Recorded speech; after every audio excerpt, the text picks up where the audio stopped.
ಮಿತ್ರರೇ ನಮಸ್ಕಾರ. ಮಿತ್ರರೇ, ನಿನ್ನೆಯ 2 ವಿಡಿಯೋಗಳಲ್ಲಿ ವೆನಿಜುಲಾದಲ್ಲಿ ಅಮೆರಿಕ ಮಾಡಿದಂತಹ ಗನಂದಾರಿ ಕೆಲಸದ ಬಗ್ಗೆ ನಿಮಗೆ ತಿಳಿಸ್ಕೊಟ್ಟಿದ್ದೆ. ವೆನಿಜುಲಾದ ಮೇಲೆ ದಾಳಿ ಮಾಡಿದ್ದಲ್ಲದೆ ಅಲ್ಲಿನ ಅಧ್ಯಕ್ಷ ಮತ್ತು ಅವರ ಪತ್ನಿಯನ್ನ ಬಂಧಿಸಿ ಅಮೆರಿಕಾಗೆ ಒಬ್ಬ ಕೈದಿಯಂತೆ ಅವರು ಕರೆದೊಯ್ದಿದ್ದಾರೆ. ಮಿತ್ರರೇ, ಅದಾದ ಬಳಿಕ ಕೆಲವೊಂದಷ್ಟು ಮೇಜರ್ ಆದಂತಹ ಡೆವಲಪ್ಮೆಂಟ್ಗಳಾಗಿದ್ದಾವೆ. ಮುಖ್ಯವಾಗಿ ಟ್ರಂಪ್ ಈ ಬಗ್ಗೆ ಮಾತನಾಡಿದ್ದಾರೆ. ಬಹುತೇಕರು ಏನಂದುಕೊಂಡಿದ್ರು ಗೊತ್ತಾ, ವೆನಿಜುಲಾ ಮೇಲೆ ಅಮೆರಿಕ ಅಟ್ಯಾಕ್ ಮಾಡುತ್ತೆ, ಅಲ್ಲಿರುವಂತಹ ವಿಪಕ್ಷ ನಾಯಕಿಯನ್ನ ಅಧಿಕಾರದಲ್ಲಿ ಕೂರಿಸಬಹುದು, ತನ್ನ ಪಪೆಟ್ ಗವರ್ನಮೆಂಟ್ ಅನ್ನ ಅಲ್ಲಿ ಸ್ಥಾಪಿಸಬಹುದು, ಹೀಗಂತಲೇ ಎಲ್ಲರೂ ಅಂದುಕೊಂಡಿದ್ರು. ಆದರೆ ಟ್ರಂಪ್ ಮಾತ್ರ ಆಘಾತಕಾರಿಯಾದಂತಹ ಸ್ಟೇಟ್ಮೆಂಟ್ ಅನ್ನೇ ಕೊಟ್ಟಿದ್ದಾರೆ.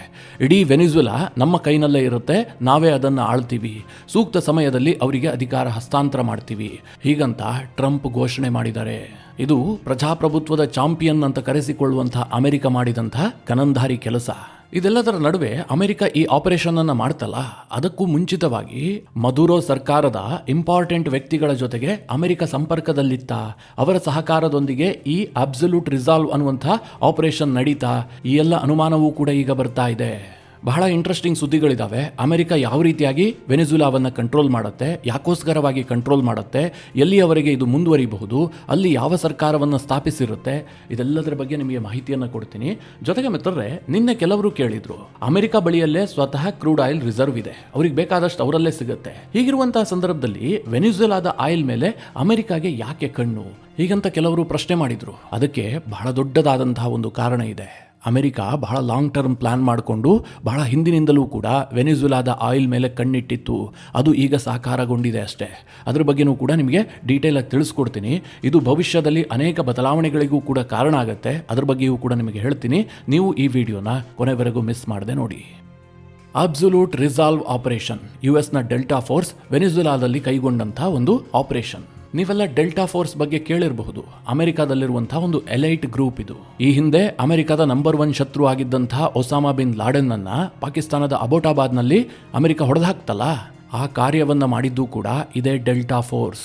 ಬಹಳ ವಿಶೇಷವಾದಂತಹ ಗುಂಪು. ಈಗ ಭಾರತದಲ್ಲಿ NSG ಇದೆಯಲ್ಲ, ತನ್ನ ಸೇನೆಯಲ್ಲೇ ಅತ್ಯಂತ ಎಲೈಟ್ ಆದಂತಹ ಗ್ರೂಪ್ ಇದು. ಇವರು ತುಂಬ ಶಕ್ತಿಶಾಲಿ ಆಗಿರ್ತಾರೆ, ಸಿಕ್ಕಾಪಟ್ಟೆ ಟ್ರೈನಿಂಗ್ ಅನ್ನು ಪಡೆದಿರ್ತಾರೆ, ತೀರಾ ಕಾಂಪ್ಲಿಕೇಟೆಡ್ ಆಪರೇಷನ್ಗಳನ್ನು ಇವರು ನಿಭಾಯಿಸ್ತಾರೆ. 1,000 ಮಂದಿ ಸೇನೆಗೆ ಸೇರಿದ್ರೆ ಅದರಲ್ಲಿ ಒಬ್ಬ ಮಾತ್ರ NSG ಕಮಾಂಡೋ ಆಗೋದಕ್ಕೆ ಅರ್ಹತೆಯನ್ನು ಪಡಿತಾನೆ. ಅಷ್ಟರ ಮಟ್ಟಿಗೆ ಆಯ್ಕೆಯ ಪ್ರಕ್ರಿಯೆ ಇರುತ್ತೆ. ಹಾಗೆ ಮಿತ್ರರೇ, ಅಮೆರಿಕದಲ್ಲಿರುವಂತಹದ್ದು ಈ ಡೆಲ್ಟಾ ಫೋರ್ಸ್. ಇದಕ್ಕೋಸ್ಕರವಾಗಿ ಬಹಳ ತರಬೇತಿ ಪಡೆದಂತಹ, ಕಠಿಣ ಸವಾಲುಗಳನ್ನು ಎದುರಿಸುವಂತಹ ಚಾಕಚಕ್ಯತೆ ಹೊಂದಿರುವಂತಹ ಒಂದು ಗ್ರೂಪ್ ಅನ್ನ ಅಮೆರಿಕ ಹೊಂದಿದೆ. ಹೀಗಾಗಿ ಮದುರೋವನ್ನ ಸೆರೆ ಹಿಡಿಯೋದಕ್ಕೋಸ್ಕರವಾಗಿ ಈ ಡೆಲ್ಟಾ ಫೋರ್ಸ್ ಅನ್ನ ಅಮೆರಿಕ ಕಾರ್ಯಾಚರಣೆಗೆ ಇಳಿಸಿತ್ತು. ಬಹಳ ಪಕ್ಕಾ ಪ್ಲಾನ್ ಆಗಿತ್ತು. ಕಳೆದ 1-1.5 ತಿಂಗಳಿನಿಂದ ನಿರಂತರವಾಗಿ ಅವರು ಮಾನಿಟರ್ ಮಾಡ್ತಾ ಇದ್ರು. ಸರಿಯಾದ ವೆದರ್ಗೂ ಕೂಡ ಕಾಯ್ತಾ ಇದ್ರು. ಯಾಕೆಂದ್ರೆ ಡೆಲ್ಟಾ ಫೋರ್ಸ್ ಅನ್ನ ನೀವು ಆ ದೇಶದ ಒಳಗೆ ನುಗ್ಗಿಸಬೇಕು ಅಂತಂದ್ರೆ ಹೆಲಿಕಾಪ್ಟರ್ಗಳನ್ನು ಬಳಸಬೇಕಾಗತ್ತೆ. ಹೆಲಿಕಾಪ್ಟರ್ಗಳನ್ನು ಬಳಸುವಂತಹದ್ದು ಅಷ್ಟು ಈಸಿ ವಿಚಾರ ಅಲ್ಲ. ಶತ್ರು ಪಡೆಯ ಬಳಿಯಲ್ಲಿ ಅತ್ಯಾಧುನಿಕವಾದಂತಹ ಏರ್ ಡಿಫೆನ್ಸ್ ಸಿಸ್ಟಮ್ ಇದ್ದಿದ್ದೆ ಆದ್ರೆ ಈಸಿಯಾಗಿ ಅವರು ಅದನ್ನ ನಾಶ ಮಾಡಿಬಿಡ್ತಾರೆ. ಹೀಗಾಗಿ ಹೆಲಿಕಾಪ್ಟರ್ ನುಗ್ಗಿಸೋದಕ್ಕೆ ವೆದರ್ ಕಂಡೀಷನ್ ಅನ್ನ ಅಮೆರಿಕ ಮೊದಲಿಗೆ ನೋಡಿಕೊಂಡಿದೆ. ಎರಡನೆಯದಾಗಿ ವೆನಿಜುಲಾದ ಎಲ್ಲ ಏರ್ ಡಿಫೆನ್ಸ್ ಸಿಸ್ಟಮ್ಗಳನ್ನ ಮೊದಲಿಗೆ ಬಾಂಬ್ ಹಾಕಿ ಉಡಾಯಿಸಲಾಗಿದೆ. ಅದಾದ ಬಳಿಕ ಫೈಟರ್ ಜೆಟ್ಗಳ ಎಸ್ಕಾಟ್ನೊಂದಿಗೆ ಈ ಹೆಲಿಕಾಪ್ಟರ್ಗಳನ್ನು ವೆನಿಜುಲಾದ ರಾಜಧಾನಿಗೆ ನುಗ್ಗಿಸಲಾಗಿದೆ. ಈ ಡೆಲ್ಟಾ ಫೋರ್ಸ್ ಅನ್ನ ಹೆಲಿಕಾಪ್ಟರ್ ಮೂಲಕವಾಗಿ ನೇರವಾಗಿ ಪ್ರೆಸಿಡೆನ್ಷಿಯಲ್ ಪ್ಯಾಲೇಸ್ಗೆ ಇಳಿಸಲಾಗಿದೆ. ಆ ಪ್ರೆಸಿಡೆನ್ಷಿಯಲ್ ಪ್ಯಾಲೇಸ್ನಲ್ಲಿ ವಾಸ್ತವ್ಯವನ್ನು ಹೂಡಿದ್ದಂತಹ ಮದುರೋ ಮತ್ತು ಅವರ ಪತ್ನಿಯನ್ನ ಕ್ಷಣ ಮಾತ್ರದಲ್ಲಿ ಸೆರೆ ಹಿಡಿದಿದೆ. ಮಿತ್ರರೇ, ಅಮೆರಿಕದ ಈ ಆಪರೇಷನ್ಗೆ ಅವರು ತೆಗೆದುಕೊಂಡಂತಹ ಸಮಯ 30 ನಿಮಿಷಕ್ಕಿಂತಲೂ ಕಡಿಮೆ. ಕೇವಲ ಸಾಧನೆಯನ್ನ ಮಾತ್ರ ನೋಡ್ತೀರಿ ಅಂತಾದ್ರೆ ಅಮೆರಿಕದ ಸಾಧನೆಗೆ ಕಂಪೇರ್ ಮಾಡೋದಕ್ಕೆ ಸಾಧ್ಯ ಇಲ್ಲ. ಆದರೆ ಅಮೆರಿಕ ಯಾರ ಕೈಲೂ ಆಗದಂತಹ ಸಾಧನೆಯನ್ನ ಮಾಡಿಬಿಟ್ಟಿದೆ ಅಂತ ಹೊಗಳೋದಕ್ಕೆ ವೆನಿಜುಲಾ ಏನು ಬಹಳ ದೊಡ್ಡ ಮಿಲಿಟರಿ ಶಕ್ತಿಯನ್ನು ಹೊಂದಿದಂತಹ ದೇಶ ಅಲ್ಲ. ಈಗ ರಷ್ಯಾಗೆ ಹೋಗ್ಬಿಟ್ಟು ರಷ್ಯಾದ ಅಧ್ಯಕ್ಷ ಪುತಿನ್ರನ್ನ ಅಮೆರಿಕ ಏನಾದರೂ ಈ ರೀತಿಯ ಕರೆದುಕೊಂಡು ಬಂದಿದ್ದೆ ಆದರೆ ಅಮೆರಿಕದ ಸಾಧನೆಗೆ ಎಲ್ಲರೂ ಉದ್ದಂಡ ನಮಸ್ಕಾರ ಮಾಡಬೇಕಾಗಿತ್ತು. ಅಥವಾ ಚೈನಾಗ್ ನುಗ್ಗುಬಿಟ್ಟು ಕ್ಸಿ ಜಿನ್ಪಿಂಗ್ರನ್ನ ಎತ್ಕೊಂಡು ಹೋಗಿದ್ರು ಕೂಡ ಆ ಸಾಧನೆಯನ್ನು ಒಪ್ಕೊಳ್ಬಹುದಿತ್ತು. ವೆನಿಜುಲಾ ಏನು ದೊಡ್ಡ ಮ್ಯಾಟ್ರ್ ಅಲ್ಲ. ಅವರ ಬಳಿಯಲ್ಲಿ ಸೇನೆ ಬಹಳ ಶಕ್ತಿಶಾಲಿ ಆಗಿರಲಿಲ್ಲ. ಅಮೆರಿಕದಂತಹ ದೈತ್ಯ ಸೇನೆಗೆ ಅದು ಯಾವ ಲೆಕ್ಕವೂ ಕೂಡ ಆಗಿರಲಿಲ್ಲ. ಹೀಗಾಗಿ ಅಮೆರಿಕದವರು ಸಿಕ್ಕಾಪಟ್ಟೆ ಬಿಲ್ಡಪ್ ತೆಗೆದುಕೊಳ್ತಾ ಇದ್ದಾರೆ. ಇದನ್ನು ಅಮೆರಿಕ ಮಾತ್ರ ಮಾಡೋದಕ್ಕೆ ಸಾಧ್ಯ, ಅಮೆರಿಕ ಮಾತ್ರ ಮಾಡೋದಕ್ಕೆ ಸಾಧ್ಯ ಅಂತ ಅವರು ಹೇಳ್ಕೊಳ್ತಾ ಇದ್ದಾರೆ. ತಮ್ಮ ಬೆನ್ನನ್ನು ತಾವೇ ತಟ್ಕೊಳ್ತಾ ಇದ್ದಾರೆ. ಅದೇನೇ ಇರಲಿ, ಸದ್ಯ ಮದುರೋರನ್ನ ಅರೆಸ್ಟ್ ಮಾಡಿರುವಂತಹ ಅಮೆರಿಕ ನೇರವಾಗಿ ನ್ಯೂಯಾರ್ಕ್ಗೆ ಶಿಫ್ಟ್ ಮಾಡಿದೆ. ನ್ಯೂಯಾರ್ಕ್ನಲ್ಲಿರುವಂತಹ ಡ್ರಗ್ ಏಜೆನ್ಸಿಯ ಕಚೇರಿಯಲ್ಲಿ ಅವರನ್ನು ಇರಿಸಲಾಗಿದೆ. ಆ ವಿಡಿಯೋ ಕೂಡ ರಿಲೀಸ್ ಆಗಿದೆ. ಮದುರೋ ಕೈಗೆ ಕೋಳ ಹಾಕಿಬಿಟ್ಟು ಅವರನ್ನು ಒಬ್ಬ ಅಪರಾಧಿಯ ರೀತಿಯಲ್ಲೇ ಟ್ರೀಟ್ ಮಾಡಲಾಗ್ತಾ ಇದೆ. ಕೆಲವರು ನಿನ್ನೆ ಪ್ರಶ್ನೆ ಕೇಳಿದ್ರು, ಮದುರೋ ಕತೆ ಏನಾಗಬಹುದು, ಸೆರೆ ಸಿಕ್ಕಿದಾರಲ್ಲ, ಅಮೆರಿಕ ಏನಾದರೂ ಗಲ್ಲಿಗೆ ಹಾಕುತ್ತಾ ಅಂತ. ನನಗನ್ಸುತ್ತೆ ಮಿತ್ರರೇ, ಗಲ್ಲಿಗೆ ಹಾಕುವಂಥ ಸಾಧ್ಯತೆಗಳು ಬಹಳ ಕಡಿಮೆ ಇದೆ. ಯಾಕೆಂದ್ರೆ ಅಂತಾರಾಷ್ಟ್ರೀಯ ಒತ್ತಡವೂ ಕೂಡ ಇರುತ್ತೆ. ಹೀಗಾಗಿ ಅವರನ್ನು ಅಮೆರಿಕದ ಜೈಲಿನಲ್ಲೇ ಕೊಳೆಸಲಾಗುತ್ತೆ. ಅವರಿಗೆ ಅಮೆರಿಕ ಮಿನಿಮಮ್ 15ರಿಂದ 20 ವರ್ಷ ಶಿಕ್ಷೆಯನ್ನ ಘೋಷಿಸುತ್ತೆ. ಈ ವಿಚಾರವನ್ನ ವೆನಿಜುಲಾದ ಮಿತ್ರ ದೇಶಗಳು ಇಂಟರ್ನ್ಯಾಷನಲ್ ಕೋರ್ಟ್ನಲ್ಲೂ ಕೂಡ ವಿಚಾರಣೆಗೆ ತರಬಹುದು. ಹೀಗಾಗಿ ಸ್ವಲ್ಪ ಕಾಂಪ್ಲಿಕೇಟೆಡ್ ಅಂತೂ ಆಗುತ್ತೆ. ಆದರೆ ಮದುರೋ ಅಷ್ಟು ಸುಲಭಕ್ಕೆ ರಿಲೀಸ್ ಅಂತೂ ಆಗೋದಿಲ್ಲ. ಮದುರೋ ರಾಜಕೀಯ ಭವಿಷ್ಯ ಅಂತೂ ಟೋಟಲಿ ಎಂಡ್ ಆಗಿದೆ, ಅದರಲ್ಲೇನು ಡೌಟ್ ಇಲ್ಲ. ಇನ್ನು ಈ ಆಪರೇಷನ್ ಮುಕ್ತಾಯ ಆಗ್ತಿದ್ದ ಹಾಗೆ ಟ್ರಂಪ್ ತನ್ನ ಮಾರಲಾಗೋ ರೆಸಾರ್ಟ್ನಲ್ಲಿ ಒಂದು ಪ್ರೆಸ್ ಮೀಟ್ ಅನ್ನ ಮಾಡಿದ್ರು. ಆಗ ಟ್ರಂಪ್ ಕೆಲವೊಂದಷ್ಟು ಘೋಷಣೆ ಮಾಡಿದ್ದು ಜಗತ್ತಿಗೆ ಅಚ್ಚರಿಯನ್ನ ತರಿಸಿದೆ. ಮೊದಲನೇದಾಗಿ, ವೆನಿಜುಲಾವನ್ನ ಅಮೆರಿಕಾವೇ ಆಳತ್ತೆ, ಅದನ್ನ ನಾವೇ ಕಂಟ್ರೋಲ್ ಮಾಡ್ತೀವಿ, ಸೂಕ್ತ ಸಂದರ್ಭದಲ್ಲಿ ಅವರಿಗೆ ಅಧಿಕಾರವನ್ನು ಹಸ್ತಾಂತರ ಮಾಡ್ತೀವಿ ಅಂತ ಟ್ರಂಪ್ ಘೋಷಣೆ ಮಾಡಿದ್ದಾರೆ. ಯಾವ ರೂಪದಲ್ಲಿ ವೆನಿಜುಲಾವನ್ನ ಅಮೆರಿಕ ಕಂಟ್ರೋಲ್ ಮಾಡುತ್ತೆ ಅನ್ನೋದ್ರಲ್ಲಿ ಪಕ್ಕಾ ಯಾವುದೇ ಮಾಹಿತಿ ಇಲ್ಲ. ಅಂದ್ರೆ ಟ್ರಂಪ್ಗೆ ಕೂಡ ಇನ್ನೂ ಗೊಂದಲ ಇದ್ದಂತೆ ಕಂಡು ಬರ್ತಾ ಇದೆ. ಮೊದಲನೇದಾಗಿ ಅವರು ಹೇಳಿದ್ದಾರೆ, ನಾವೊಂದು ಗುಂಪನ್ನ ಇಟ್ಟು ಅಲ್ಲಿ ಆಳ್ವಿಕೆಯನ್ನ ಮಾಡ್ತೀವಿ ಅಂತ. ಎರಡನೇದಾಗಿ ಇನ್ನೊಂದು ಮಾತನ್ನ ಹೇಳಿದ್ದಾರೆ, ಅಮೆರಿಕನ್ ಫೋರ್ಸ್ ಕೂಡ ವೆನಿಜುಲಾಗೆ ಎಂಟ್ರಿ ಕೊಡಬಹುದು ಅಂತ. ಆದ್ರೆ ಎಲ್ಲರ ನಿರೀಕ್ಷೆ ಏನಿತ್ತು ಗೊತ್ತಾ? ಒಂದು ವೇಳೆ ಮದುರೋ ಸರ್ಕಾರವನ್ನ ಅಮೆರಿಕ ಪತನ ಮಾಡಿದ್ದೇ ಆದ್ರೆ ಅಲ್ಲಿರುವಂತಹ ವಿಪಕ್ಷ ನಾಯಕಿ ಮರಿಯಾ ಕೋವಿನಾ ಮಚಾದೋ ಈ ಬಾರಿಯ ನೊಬೆಲ್ ಶಾಂತಿ ಪುರಸ್ಕಾರವನ್ನು ಪಡೆದುಕೊಂಡ್ರಲ್ಲ, ಒಂದು ರೀತಿಯಲ್ಲಿ ಟ್ರಂಪ್ ಅವರ ಕೆಂಗಣ್ಣಿಗೆ ಗುರಿಯಾಗಿದ್ದಾರಲ್ಲ, ಅವ್ರನ್ನೇ ಅಮೆರಿಕ ಅಧ್ಯಕ್ಷ ಸ್ಥಾನದಲ್ಲಿ ಪ್ರತಿಷ್ಠಾಪನೆ ಮಾಡಬಹುದು ಅಂತ ಎಲ್ಲರ ಊಹೆ ಇತ್ತು. ಆದರೆ ಅಮೆರಿಕ ಹಾಗೆ ಮಾಡಿಲ್ಲ. ಯಾಕೆಂದರೆ ನೊಬೆಲ್ ಸಿಕ್ಕಿದೆಯಲ್ಲ, ಹೀಗಾಗಿ ಟ್ರಂಪ್ ಒಂದು ಒಳಗೊಳಗೆ ಉರಿ ಇದ್ದೇ ಇರುತ್ತೆ. ಟ್ರಂಪ್ ಈ ಆಪರೇಷನ್ ಮುಗಿತಾ ಇದ್ದ ಹಾಗೆ ಏನು ಘೋಷಣೆ ಮಾಡಿದ್ರು ಕೇಳಿದ್ರೆ, ಮರಿಯಾ ಕೋವಿನಾ ಮಚಾದೋಗೆ ಅಲ್ಲಿನ ಜನರ ಬೆಂಬಲ ಇಲ್ಲ. ಆಕೆ ತುಂಬ ಒಳ್ಳೆ ಮಹಿಳೆ, ನನಗಿಷ್ಟ ಆಗ್ತಾರೆ, ಆದರೆ ಜನ ಬೆಂಬಲ ಇಲ್ಲ. ಹೀಗಾಗಿ ನಾವು ಅವರನ್ನು ಅಧಿಕಾರಕ್ಕೆ ತರೋದಿಲ್ಲ. ಬದಲಾಗಿ ಅಲ್ಲಿನ ಉಪಾಧ್ಯಕ್ಷ ಇದಾರಲ್ಲ, ಡೆಲ್ಸಿ ರೋಡ್ರಿಗಸ್, ಅವರು ಸೆಕ್ರೆಟರಿ ಆಫ್ ಸ್ಟೇಟ್ ಆದಂಥ ಮಾರ್ಕೋ ರೂಬಿಯೋ ಜೊತೆಗೆ ಮಾತನಾಡಿದ್ದಾರೆ. ಡೆಲ್ಸಿ ಅಮೆರಿಕದ ಜೊತೆಗೆ ಸಹಕಾರ ಕೊಟ್ಟುಕೊಂಡು ಆಡಳಿತವನ್ನು ಮುನ್ನಡೆಸೋದಕ್ಕೆ ರೆಡಿ ಇದ್ದಾರೆ ಹೀಗಂತ ಟ್ರಂಪ್ ಘೋಷಣೆ ಮಾಡಿದ್ದಾರೆ. ಟ್ರಂಪ್ ಅವರ ಈ ಘೋಷಣೆ ಇದೆಯಲ್ಲ, ಇದು ಅನೇಕ ಅನುಮಾನಗಳಿಗೆ ಕಾರಣ ಆಗ್ತಾ ಇದೆ. ಮದುರೋ ವಿರುದ್ಧದ ಕಾರ್ಯಾಚರಣೆಗೆ ಡೆಲ್ಸಿ ರೋಡ್ರಿಗಸ್ ಅವರೇ ಸಹಕಾರವನ್ನು ಕೊಟ್ರ, ಅಮೆರಿಕದ ಜೊತೆಗೆ ಈ ಹಿಂದೆಯೇ ಕೈ ಜೋಡಿಸಿದ್ರ, ಈ ಅನುಮಾನಗಳು ಕೂಡ ವ್ಯಕ್ತವಾಗ್ತಾ ಇದೆ. ಹೇಳೋದಕ್ಕೆ ಸಾಧ್ಯ ಇಲ್ಲ, ಅಮೆರಿಕ ಅಂತಹ ಕಿತಾಪತಿಯನ್ನ ಮಾಡಿರಬಹುದು. ಇದರ ಜೊತೆಗೆ ನಿನ್ನೆಯ ವಿಡಿಯೋದಲ್ಲಿ ನಿಮಗೆ ಇನ್ನೊಂದು ಮಾಹಿತಿಯನ್ನು ಕೊಟ್ಟಿದ್ದೆ. ಅಮೆರಿಕ ಈಗ ವೆನಿಜುಲಾ ಮೇಲೆ ಅಟ್ಯಾಕ್ ಮಾಡಿದೆ, ಇದು ಇಲ್ಲಿಗೆ ನಿಲ್ಲೋದಿಲ್ಲ. ದಕ್ಷಿಣ ಅಮೆರಿಕಾದಲ್ಲಿ ತನ್ನ ವಿರುದ್ಧ ಯಾವ್ಯಾವ ಸರ್ಕಾರಗಳಿದಾವೋ ಆ ಎಲ್ಲಾ ಸರ್ಕಾರಗಳ ಮೇಲೂ ಕೂಡ ಟ್ರಂಪ್ ಅವರ ವಕ್ರದೃಷ್ಟಿ ಇದೆ ಅಂತ, ಅದು ಈಗ ಸತ್ಯವೂ ಕೂಡ ಆಗಿದೆ. ಟ್ರಂಪ್ ಇದೇ ಪ್ರೆಸ್ ಮೀಟ್ನಲ್ಲಿ ಕೊಲಂಬಿಯಾಗೆ ಎಚ್ಚರಿಕೆ ಕೊಟ್ಟಿದ್ದಾರೆ.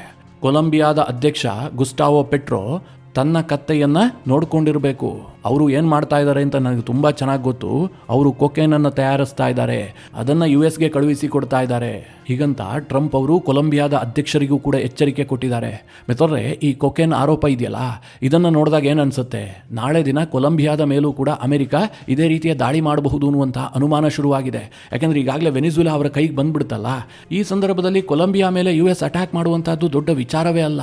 ಇನ್ನೊಂದು ಕಡೆ ಮಾರ್ಕೋ ರೂಬಿಯೋ ಕ್ಯೂಬಾದ ಸರ್ಕಾರಕ್ಕೂ ಕೂಡ ಎಚ್ಚರಿಕೆ ಕೊಟ್ಟಿದ್ದಾರೆ. ಅಲ್ಲಿಗೆ ಅಮೆರಿಕ ಈ ಡ್ರಗ್ಸ್ ವಿಚಾರವನ್ನೇ ಇಟ್ಟುಕೊಂಡು ದಕ್ಷಿಣ ಅಮೆರಿಕದ ಅನೇಕ ದೇಶಗಳಲ್ಲಿ ಸರ್ಕಾರ ಬದಲಿಸುವಂತಹ ಕೆಲಸಕ್ಕೆ ಮುಂದಾಗುತ್ತೆ. ಈ ಸಂದರ್ಭದಲ್ಲಿ ಮಿತ್ರರೇ, ನಾನೊಂದು ಚಿಕ್ಕ ವಿಚಾರವನ್ನು ಹೇಳ್ತೀನಿ.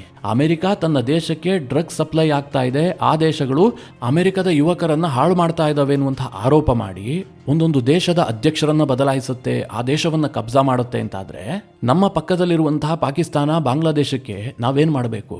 ಅವರು ಡ್ರಗ್ಸ್ ಅನ್ನ ಮಾತ್ರ ಕಳುಹಿಸ್ತಾ ಇಲ್ಲ, ಟೆರರಿಸ್ಟ್ಗಳನ್ನ ನುಗ್ಗಿಸ್ತಾ ಇದ್ದಾರೆ.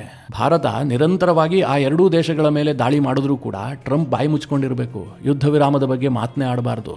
ಈಗ ಅಮೆರಿಕಾಗೊಂದು ನ್ಯಾಯ, ಭಾರತಕ್ಕೊಂದು ನ್ಯಾಯ ಇರೋದಕ್ಕೆ ಸಾಧ್ಯವಾ? ಒಟ್ನಲ್ಲಿ ಟ್ರಂಪ್ ಅವರ ಈ ಹುಚ್ಚಾಟ ಅನೇಕ ದೇಶಗಳಿಗೆ ಶಕ್ತಿಯನ್ನ ಕೊಡ್ತಾ ಇದ್ದಾವೆ. ಮುಂದೆ ನಾವು ಯಾವತ್ತೋ ದಾಳಿ ಮಾಡಬೇಕು ಅಂತಂದ್ರೆ ಬಹಳ ಯೋಚಿಸಬೇಕಾಗಿಲ್ಲ, ಸಣ್ಣ ಸಣ್ಣ ಕಾರಣಗಳಿಗೂ ಕೂಡ ಯುದ್ಧ ಮಾಡಬಹುದು. ಫೈನಲಿ ತೈಲದ ವಿಚಾರಕ್ಕೆ ಬರೋಣ. ವೆನಿಜುಲಾವನ್ನ ಕಬ್ಜಾ ಮಾಡಿಕೊಂಡ ಬಳಿಕ ಟ್ರಂಪ್ ಏನು ಘೋಷಣೆ ಮಾಡಿದ್ದಾರೆ ಗೊತ್ತಾ? ಕೇವಲ ಅಲ್ಲಿನ ಸರ್ಕಾರ, ಅಲ್ಲಿನ ಆಳ್ವಿಕೆಯ ಬಗ್ಗೆ ಮಾತ್ರ ಮಾತನಾಡಿಲ್ಲ. ವೆನಿಜುಲಾದ ಆಯಿಲ್ ಸೆಕ್ಟರ್ಗೆ ನಮ್ಮ ಕಂಪನಿಗಳು ಕಾಲಿಡ್ತವೆ, ಆ ದೇಶದ ತೈಲ ನಿರ್ಬಂಧ ಹಾಗೆ ಮುಂದುವರಿಯುತ್ತೆ, ಆದರೆ ನಮ್ಮ ಕಂಪನಿಗಳು ಅಲ್ಲಿ ಹೋಗ್ತವೆ ಅಂತ ಘೋಷಣೆ ಮಾಡಿದ್ದಾರೆ. ಅಲ್ಲಿಗೆ ಬಹಳ ಸ್ಪಷ್ಟವಾಗಿ ಗೊತ್ತಾಗೋದೇನು, ಈ ಡ್ರಗ್ಸ್ ವಿಚಾರ ಇರಬಹುದು, ಡ್ರಗ್ಸ್ ಪೆಡ್ಲಿಂಗ್ ಮಾಡ್ತಾ ಇದ್ದಾರೆ ಅನ್ನುವಂಥ ಆರೋಪ ಇರಬಹುದು, ಇದೆಲ್ಲವೂ ಕೂಡ ನೆಪ ಮಾತ್ರ. ಅಸಲಿ ಕಾರಣ ಬಂದ್ಬಿಟ್ಟು ವೆನಿಜುಲಾದಲ್ಲಿರುವಂತಹ ಕ್ರೂಡ್ ಆಯಿಲ್, ಅದು ಅಮೆರಿಕಾಗೆ ಬೇಕಾಗಿದೆ, ಅದಕ್ಕೋಸ್ಕರವಾಗಿ ಈ ದಾಳಿ ಮಾಡಿದ್ದಾರೆ, ಅದರಲ್ಲೇನೂ ಕೂಡ ಡೌಟ್ ಇಲ್ಲ. ನಿನ್ನೆ ನಾನು ಈ ವಿಚಾರವನ್ನು ಹೇಳಿದಂತಹ ಸಂದರ್ಭದಲ್ಲಿ ಕೆಲವರು ಪ್ರಶ್ನೆ ಕೇಳಿದ್ರು, ಅಮೆರಿಕ ಬಳಿಯಲ್ಲಿ ಅಷ್ಟೊಂದು ತೈಲ ಇದೆ, ಅಮೆರಿಕ ಕೂಡ ತೈಲ ಸಂಪದ್ಭರಿತವಾದಂತಹ ದೇಶ, ಜೊತೆಗೆ ವಿಶ್ವದಲ್ಲಿ ಅನೇಕ ದೇಶಗಳ ಬಳಿಯಲ್ಲೂ ಕೂಡ ತೈಲ ಸಂಪತ್ತಿದೆ, ಅವರಿಗೆ ಯಾಕೆ ವೆನಿಜುಲಾದ ಆಯಿಲೇ ಬೇಕು, ಯಾಕೆ ಅದ್ರ ಮೇಲೆ ಅಷ್ಟೊಂದು ಕಣ್ಣು ಹಾಕಿ ಕೊಡ್ತಿದ್ದಾರೆ ಅಂತ. ಮಿತ್ರರೇ, ಇದಕ್ಕೆ ಉತ್ತರ ಕೊಡಬೇಕಾದ್ರೆ ಒಂದು ಸ್ವಲ್ಪ ಅಲ್ಲಿನ ಪರಿಸ್ಥಿತಿಯನ್ನ ವಿವರಿಸಿ ಹೇಳಬೇಕು ನಿಮಗೆ. ಮೇಲ್ನೋಟಕ್ಕೆ ನಮಗೆ ನೋಡಿದಾಗ ಏನನ್ಸುತ್ತೆ ಗೊತ್ತಾ? ವೆನಿಜುಲಾ ಅತ್ಯಂತ ತೈಲ ಸಂಪದ್ಭರಿತವಾದಂತಹ ದೇಶ, ಇಡೀ ವಿಶ್ವದಲ್ಲೇ ನಂಬರ್ 1 ತೈಲ ರಿಸರ್ವ್ ಅನ್ನು ಹೊಂದಿದೆ, ಹೀಗಾಗಿ ಅಮೆರಿಕ ಕಬ್ಜಾ ಮಾಡಿದೆ ಅಂತ. ಮಿತ್ರರೇ, ಅದೊಂದೇ ಕಾರಣ ಅಲ್ಲ, ಅದರ ಆಚೆಗೆ ಇನ್ನೊಂದು ಪ್ರಮುಖವಾದಂತಹ ಕಾರಣ ಇದೆ. ಇವತ್ತು ಅಮೆರಿಕ ವಿಶ್ವದಲ್ಲೇ ಅತಿ ಹೆಚ್ಚು ತೈಲವನ್ನು ಹೊರತೆಗೆಯುವಂತಹ ದೇಶ. 2008ರ ವೇಳೆಗೆ ಅಮೆರಿಕಾದಲ್ಲಿ ಶೆಲ್ ರೆವಲ್ಯೂಷನ್ ಆಗುತ್ತೆ. ಆ ಸಂದರ್ಭದಲ್ಲಿ America 5 million barrel per day ತೈಲವನ್ನು ಹೊರತೆಗಿತಾ ಇತ್ತು. ಅನಂತರ ಟೆಕ್ನಾಲಜಿಯಲ್ಲಿ ಸಾಕಷ್ಟು ಅಭಿವೃದ್ಧಿ ಮಾಡಿ 2014-15ರ ವೇಳೆಗೆ ಅಮೆರಿಕ ಪ್ರತಿನಿತ್ಯವೂ ಕೂಡ 13ರಿಂದ 14 ಮಿಲಿಯನ್ ಬ್ಯಾರಲ್ನಷ್ಟು ಕಚ್ಚಾ ತೈಲವನ್ನು ಹೊರತೆಗಿತಾ ಇದೆ. ಅದೇ ಸೌದಿ ಅರೇಬಿಯಾದಂತಹ ದೇಶವೇ 10ರಿಂದ 11 ಮಿಲಿಯನ್ ಬ್ಯಾರಲ್ ಪರ್ ಡೇ ಮಾತ್ರ ಹೊರತೆಗೆಯುವಂತಹದ್ದು. ಆದರೆ ಅಸಲಿ ವಿಚಾರ ಏನು ಕೇಳಿದ್ರೆ, ಈ ತೈಲ ಇದೆಯಲ್ಲ, ಅಂದ್ರೆ ಕ್ರೂಡ್ ಆಯಿಲ್, ಇದನ್ನ ಪ್ರಮುಖವಾಗಿ 3 ವಿಭಾಗಗಳಾಗಿ ವಿಂಗಡಿಸಲಾಗುತ್ತೆ. ಅಂದ್ರೆ ಎಲ್ಲಾ ದೇಶದಲ್ಲಿ ಸಿಗುವಂತಹ ತೈಲ ಒಂದೇ ರೂಪದಲ್ಲಿರೋದಿಲ್ಲ, ಅದರಲ್ಲಿ 3 ವಿಭಾಗಗಳಿದ್ದಾವೆ. ಅದನ್ನ API ಗ್ರಾವಿಟಿ ಆಧಾರದಲ್ಲಿ ತೀರ್ಮಾನ ಮಾಡಲಾಗುತ್ತೆ. ನಿಮಗೆ ತೀರಾ ಸಿಂಪಲ್ ಆಗಿ ಹೇಳಬೇಕು ಅಂತಂದ್ರೆ, ದಪ್ಪ ಇರುವಂತಹ ಕ್ರೂಡ್ ಆಯಿಲ್, ಇನ್ನೊಂದು ಕಡೆಯಲ್ಲಿ ತೆಳುವಾದಂತಹ ಕ್ರೂಡ್ ಆಯಿಲ್. ಯಾವುದರ API ಗ್ರಾವಿಟಿ ಕಡಿಮೆ ಇರುತ್ತೋ ಅದನ್ನ ಹೆವಿ ಕ್ರೂಡ್ ಆಯಿಲ್ ಅಂತ ಕರೀತಾರೆ. ಹಾಗೆ ಯಾವುದರ API ಗ್ರಾವಿಟಿ ಜಾಸ್ತಿ ಇರುತ್ತೋ ಅದನ್ನ ಲೈಟ್ ಕ್ರೂಡ್ ಆಯಿಲ್ ಅಂತ ಕರೀತಾರೆ. ಇನ್ನೂ ಇದರ ಬಗ್ಗೆ ನಿಮಗೆ ವಿವರಿಸಿ ಹೇಳಬೇಕು ಅಂತಂದ್ರೆ, ಯಾವ ಕ್ರೂಡ್ ಆಯಿಲ್ API ಗ್ರಾವಿಟಿ 40 ಡಿಗ್ರಿಯಷ್ಟು ಹೊಂದಿರುತ್ತೋ ಅದನ್ನ ಲೈಟ್ ಕ್ರೂಡ್ ಆಯಿಲ್ ಅಂತ ಕರೀತಾರೆ. ಈ ಕ್ರೂಡ್ ಆಯಿಲ್ ಹೇಗಿರುತ್ತೆ ಅಂತಂದ್ರೆ, ನೀವು ಲಸ್ಸಿ ಕುಡಿತೀವಲ್ಲ ಆ ರೂಪದಲ್ಲಿರುತ್ತೆ, ಬಹಳ ತೆಳುವಾಗಿರುತ್ತೆ. ಇದನ್ನ ರಿಫೈನ್ ಮಾಡುವಂತಹದ್ದು ಬಹಳ ಈಸಿ, ಕಡಿಮೆ ಖರ್ಚು ಕೂಡ ಹೌದು. ಈಗ ಅಮೆರಿಕದಲ್ಲಿ ಸಿಗುವಂತಹ ಆಯಿಲ್ ಇದೆಯಲ್ಲ, ಅದು ಲೈಟ್ ಕ್ರೂಡ್ ಆಯಿಲ್. ಎರಡನೆಯದು ಮೀಡಿಯಂ ಕ್ರೂಡ್ ಆಯಿಲ್. ಇದರ API ಗ್ರಾವಿಟಿ 30ರಿಂದ 40 ಡಿಗ್ರಿ ಅಷ್ಟಿರುತ್ತೆ. ಹಾಗೆ ಮೂರನೆಯದು ಹೆವಿ ಕ್ರೂಡ್ ಆಯಿಲ್. ಇದರ API ಗ್ರಾವಿಟಿ 30 ಡಿಗ್ರಿಗಿಂತ ಕಡಿಮೆ ಇರುತ್ತೆ, ಬಹಳ ದಪ್ಪ ಇರುತ್ತೆ. ಇದನ್ನ ರಿಫೈನ್ ಮಾಡುವಂತಹದ್ದು ಬಹಳ ಕಷ್ಟ, ಜೊತೆಗೆ ಖರ್ಚು ಕೂಡ ಜಾಸ್ತಿ ಬರುತ್ತೆ. ವೆನಿಜುಲಾ ದೇಶದಲ್ಲಿ ಸಿಗುವಂತಹ ಕ್ರೂಡ್ ಆಯಿಲ್ ಇದೆಯಲ್ಲ, ಅದು ಹೆವಿ ಕ್ರೂಡ್ ಆಯಿಲ್. ಇದನ್ನ ಹೇಳಿದಾಗ ನಿಮಗೊಂದು ಪ್ರಶ್ನೆ ಬರ್ತಾ ಇರಬಹುದು, ಅಮೆರಿಕಾಗೆ ಯಾಕೆ ವೆನಿಜುಲಾದಲ್ಲಿ ಸಿಗುವಂತಹ ಕಳಪೆ ಕ್ರೂಡ್ ಆಯಿಲ್ ನ ಮೇಲೆ ಮೋಹ? ಅವರ ಬಳಿಯಲ್ಲೇ ಉತ್ಕೃಷ್ಟವಾದಂತಹ ಲೈಟ್ ಕ್ರೂಡ್ ಆಯಿಲ್ ಇದೆಯಲ್ಲ ಅಂತ. ಇಲ್ಲೇ ಇರುವಂತಹದ್ದು ಅಸಲಿ ವಿಚಾರ. ನಿಮಗೆ ನೆನಪಿರ್ಲಿ ಮಿತ್ರರೇ, ಅಮೆರಿಕಾದಲ್ಲಿ ಶೆಲ್ ರೆವಲ್ಯೂಷನ್ ಆಗಿದ್ದು 2008ರ ನಂತರ. ಅದಕ್ಕೆ ಮುಂಚೆ ಅವರು ಸಾಕಷ್ಟು ರಿಫೈನರೀಸ್ಗಳನ್ನು ಹೊಂದಿದ್ರು, ಬೇರೆ ಬೇರೆ ದೇಶಗಳಿಂದ ಕ್ರೂಡ್ ಆಯಿಲ್ ಅನ್ನು ತರಿಸ್ಕೊಳ್ತಾ ಇದ್ರು. ಮುಖ್ಯವಾಗಿ ಕೆನಡಾ ಮತ್ತು ರಷ್ಯಾದಿಂದ ಅಮೆರಿಕಾಗೆ ಕ್ರೂಡ್ ಆಯಿಲ್ ಬರ್ತಾ ಇತ್ತು. ವೆನಿಜುಲಾ ದೇಶದಿಂದಲೂ ಕೂಡ ಅಮೆರಿಕ ಕ್ರೂಡ್ ಆಯಿಲ್ ಅನ್ನು ತರಿಸ್ಕೊಳ್ತಾ ಇತ್ತು. ಈ 3 ತರದ ಕ್ರೂಡ್ ಆಯಿಲ್ಗಳಿದಾವಲ್ಲ, ಇದನ್ನ ರಿಫೈನ್ ಮಾಡಬೇಕಾದ್ರೆ ಪ್ರತ್ಯೇಕವಾದಂತಹ ವ್ಯವಸ್ಥೆಯೇ ಬೇಕು. ಲೈಟ್ ಕ್ರೂಡ್ ಆಯಿಲ್ ಅನ್ನ ರಿಫೈನ್ ಮಾಡುವಂತಹ ವ್ಯವಸ್ಥೆಯಲ್ಲಿ ಹೆವಿ ಕ್ರೂಡ್ ಆಯಿಲ್ ಅನ್ನ ರಿಫೈನ್ ಮಾಡೋದಕ್ಕೆ ಸಾಧ್ಯ ಇಲ್ಲ. ಅಥವಾ ಮೀಡಿಯಂ ಕ್ರೂಡ್ ಆಯಿಲ್ ಅನ್ನ ರಿಫೈನ್ ಮಾಡುವಂತಹ ಘಟಕದಲ್ಲಿ ಹೆವಿ ಕ್ರೂಡ್ ಆಯಿಲ್ ಅನ್ನ ರಿಫೈನ್ ಮಾಡೋದಕ್ಕೆ ಸಾಧ್ಯ ಇಲ್ಲ. ಅಮೆರಿಕಾದಲ್ಲಿ ಶೆಲ್ ರೆವಲ್ಯೂಷನ್ ಆಗೋದಕ್ಕೆ ಮುಂಚಿತವಾಗಿ ಇದ್ದಂತಹ ಎಲ್ಲಾ ಬಹುತೇಕ ರಿಫೈನರೀಸ್ಗಳು ಕೂಡ ಹೆವಿ ಕ್ರೂಡ್ ಆಯಿಲ್ ಅನ್ನ ರಿಫೈನ್ ಮಾಡುವಂತಹ ರಿಫೈನರೀಸ್ಗಳು. ಅವುಗಳಿಗೆ ಕ್ರೂಡ್ ಆಯಿಲ್ ಬೇಕು. ಇವತ್ತು ವಿಶ್ವದಲ್ಲಿ ಹೆವಿ ಕ್ರೂಡ್ ಆಯಿಲ್ ಸಿಗ್ತಾ ಇರುವಂತಹದ್ದು 3 ಪ್ರಮುಖ ದೇಶಗಳಲ್ಲಿ. ನಂಬರ್ 1 ವೆನಿಜುವೆಲಾ, ಎರಡನೇದಾಗಿ ಕೆನಡಾ, ಮೂರನೇದಾಗಿ ರಷ್ಯಾ. ಈಗ ಕೆನಡಾ ಮತ್ತು ಅಮೆರಿಕದ ಸಂಬಂಧ ಸ್ವಲ್ಪ ಶೇಕ್ ಆಗ್ತಾ ಇದೆ. ಟ್ಯಾರಿಫ್ ವಿಚಾರದಲ್ಲಿ ಗೊಂದಲ ನಿರ್ಮಾಣ ಆಗಿದೆ.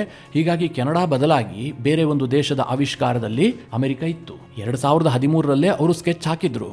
ಈಗ ಸಡನ್ ಆಗಿ ಅಮೆರಿಕಾಗೆ ತುರ್ತು ಪರಿಸ್ಥಿತಿ ಬಂದಿದೆ ಅಷ್ಟೇ. ಯಾಕೆಂದ್ರೆ ಕೆನಡಾದ ಜೊತೆಗೆ ಸಂಬಂಧ ಸ್ವಲ್ಪ ಶೇಕ್ ಆಗ್ತಾ ಇದೆ. ರಷ್ಯಾದಿಂದ ತೈಲವನ್ನು ಖರೀದಿ ಮಾಡೋದಕ್ಕೆ ಅಮೆರಿಕಕ್ಕೆ ಸಾಧ್ಯ ಇಲ್ಲ. ಹೀಗಾಗಿ ಉಳಿದಿರುವಂತಹ ದೇಶ ವೆನಿಜುಲಾ ಮಾತ್ರ. ಇದೇ ಕಾರಣದಿಂದ ಅವರು ವೆನಿಜುಲಾ ಮೇಲೆ ಅಟ್ಯಾಕ್ ಮಾಡಿದರೆ, ಅಲ್ಲಿನ ಅಧ್ಯಕ್ಷರ ಮೇಲೆ ಇಲ್ಲ ಸಲ್ಲದ ಆರೋಪವನ್ನು ಮಾಡಿ ಅಪರಾಧಿಯ ರೀತಿಯಲ್ಲಿ ಹೊತ್ತೊಯ್ದಿದ್ದಾರೆ. ಇಲ್ಲಿ ಅಮೆರಿಕ ಮಾಡಿದ್ದು ಏನೂ ದೊಡ್ಡ ಗನಂಧಾರಿ ಕೆಲಸ ಅಲ್ಲ, ಅದೊಂದು ಡಕಾಯಿತಿ ಅಷ್ಟೇ. ಅಲ್ಲಿನ ಆಯಿಲ್ ಮೇಲೆ ಕಣ್ಣು ಹಾಕಿ ಅವರು ಮಾಡಿದಂತಹ ಹೇಯ ಕೃತ್ಯ ಇದು. ಇದನ್ನ ಸಾಮಾನ್ಯವಾದಂತಹ ಯಾವುದೋ ದೇಶ ಮಾಡಿದ್ದೇ ಆಗಿದ್ರೆ ಅದನ್ನ ಅಪರಾಧ ಅಂತ ಇಡೀ ವಿಶ್ವದಲ್ಲಿ ಖಂಡಿಸಲಾಗ್ತಾ ಇತ್ತು. ಆದ್ರೆ ಇದು ಅಮೆರಿಕ ಮಾಡಿದ್ದಲ್ವಾ, ವಿಶ್ವದ ಅತ್ಯಂತ ಶಕ್ತಿಶಾಲಿಯಾದಂತಹ ದೇಶ. ಹೀಗಾಗಿ ಅದನ್ನ ದೊಡ್ಡ ಸಾಧನೆ ಎಂಬ ರೀತಿಯಲ್ಲಿ ಲಜ್ಜೆಗೆಟ್ಟಂತಹ ಯುರೋಪ್ನ ದೇಶಗಳು ಬಾಯಿ ತುಂಬ ಹೊಗಳ್ತಾ ಇದ್ದಾವೆ. ಮಧುರೋವನ್ನ ದೊಡ್ಡ ಅಪರಾಧಿ ಎಂಬಂತೆ ಬಿಂಬಿಸ್ತಾ ಇದ್ದಾವೆ. ಅಮೆರಿಕ ಆಯಿಲ್ ರಿಚ್ ಇರುವಂತಹ ದೇಶಗಳ ಮೇಲೆ ಕಣ್ಣು ಹಾಕ್ತಾ ಇರುವಂತಹದ್ದು ಇದು ಮೊದಲೇನಲ್ಲ, ಇದು ಕೊನೆಯೂ ಕೂಡ ಅಲ್ಲ. ಮಿತ್ರರೇ, ಈ ಎಲ್ಲ ವಿಚಾರಗಳ ಕುರಿತಾಗಿ ನಿಮ್ಮ ಅನಿಸಿಕೆ ಅಭಿಪ್ರಾಯಗಳೇನು? ಕಮೆಂಟ್ ಮಾಡುವ ಮೂಲಕ ನಮಗೆ ತಿಳಿಸಿ. ಹಾಗೆ ನಿಮಗೆ ಈ ವಿಡಿಯೋ ಇಷ್ಟವಾದರೆ ಲೈಕ್ ಮಾಡಿ. ಜೊತೆಗೆ ನೀವಿನ್ನೂ ನಿಮ್ಮ ನೆಚ್ಚಿನ ಸಂಸ್ಕಾರ ಸೌರಭ ಯೂಟ್ಯೂಬ್ ಚಾನಲ್ನ ಸಬ್ಸ್ಕ್ರೈಬ್ ಮಾಡಿಲ್ಲ ಅಂತಾದರೆ ಈ ಕೂಡಲೇ ಸಬ್ಸ್ಕ್ರೈಬ್ ಮಾಡಿ. ಮುಂದಿನ ಎಲ್ಲ ಅಪ್ಡೇಟ್ಗಳ ನೋಟಿಫಿಕೇಷನ್ಗಾಗಿ ಬೆಲ್ ಐಕಾನ್ ಒತ್ತಿ.